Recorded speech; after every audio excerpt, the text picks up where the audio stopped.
कभी सोचा है हजारों साल पहले जब लोग रहते थे तो उनकी दुनिया कैसी दिखती होगी?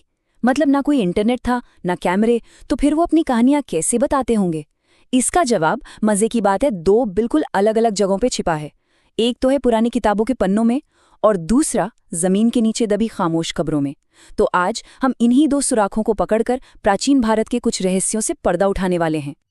तो चलिए इस पूरी पड़ताल को एक कहानी से शुरू करते हैं।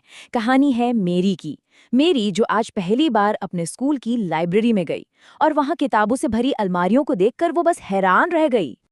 घूमते घूमते उसकी नज़र एक शेल्फ पर पड़ी जहां कुछ बहुत ही मोटी मोटी किताबें रखी थीं। उसकी टीचर ने बताया कि ये अलग अलग धर्मों की किताबें हैं और देखो इनमें वेदों का एक पूरा कलेक्शन भी है। मेरी के मन में बस एक सवाल आया, ये वेद, ये क्या होता है? और बस यहीं से हमारी ये ऐतिहासिक जासूसी शुरू हो जाती है। तो हमारा पहला सुराग है किताबें। और हाँ, ये कोई मामूली किताबें नहीं है, ये है वेद। इन्हें सिर्फ ग्रंथ मत समझिए, ये तो उस जमाने की दुनिया में झांकने वाली एक खिड़की की तरह है। तो चलिए इस खिड़की से जरा अंदर झांक कर देखते हैं। अच्छा, तो ये वेद आखिर हैं क्या? सीधे शब्दों में कहें तो इन्हें हम प्राचीन भारत का सबसे पहला लिटरेचर मान सकते हैं।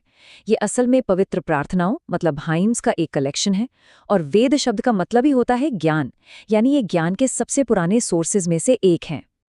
वैसे तो वेद 4 हैं, लेकिन हमारी इस पड़ताल के लिए जो सबसे जरूरी सुराग है वो है ऋग्वेद। क्यों? क्योंकि ये सबसे पुराना है। इसकी रचना आज से करीब करीब 3500 साल पहले हुई थी। सोचकर देखिए कितना पुराना। इस ऋग्वेद में 1000 से भी ज्यादा प्रार्थनाएं हैं जिन्हें सूक्त कहते हैं। और सूक्त का मतलब बड़ा सिंपल है, अच्छी तरह से कहा गया। ये सूक्त उस समय के अलग अलग देवी देवताओं की तारीफ में लिखे गए थे।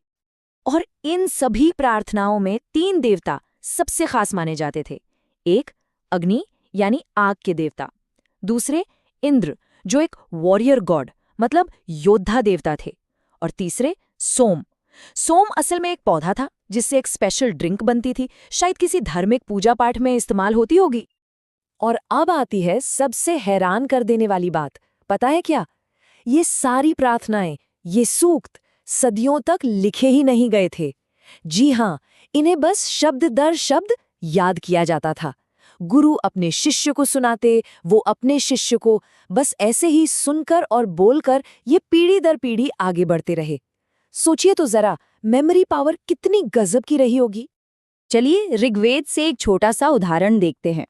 एक सूक्त है जिसमें ऋषि विश्वामित्र और 2 नदियों व्यास और सतलुज के बीच एक बड़ी ही मजेदार बातचीत का जिक्र है।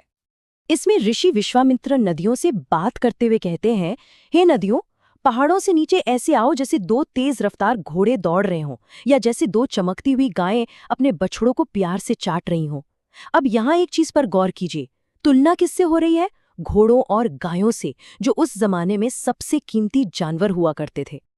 इस पर पता है नदियां क्या जवाब देती हैं? वो कहती हैं, हम तो पानी से भरी हुई हैं और देवताओं के बनाए रास्ते पर चलती हैं, हमें कोई रोक नहीं सकता। तो हे ऋषि, आप हमसे प्रार्थना क्यों कर रहे हैं? तब जाकर ऋषि अपनी असली बात बताते हैं। वो कहते हैं, हे बहनों, मेरी बात सुनो, मैं अपने रथों और गाड़ियों के साथ नदी पार करना चाहता हूँ। बस इतनी प्रार्थना है कि तुम्हारा पानी हमारे रथ के पहियों से ऊपर न उठे, ताकि हम आराम से निकल जाएं। अब देखिए, ये छोटी सी बातचीत एक खजाने की तरह है। इससे हमें क्या क्या पता चलता है? कि उस समाज में घोड़ों की रफ्तार बहुत जरूरी थी। मवेशी मतलब गाय बैल अमीरी के निशानी थे। लोग आने जाने के लिए रथ और गाड़ियों का इस्तेमाल करते थे, और लड़ाइयाँ भी अक्सर इन्हीं मवेशियों, जमीन और पानी के लिए लड़ी जाती थीं। देखा, एक छोटी सी प्रार्थना ने हमें उस दौर की पूरी लाइफस्टाइल की एक झलक दे दी। लेकिन एक सवाल तो मन में आता ही है, जब भारत के उत्तर पश्चिम हिस्से में ये सूक्त रचे जा रहे थे, तब बाकी देश में क्या हो रहा था?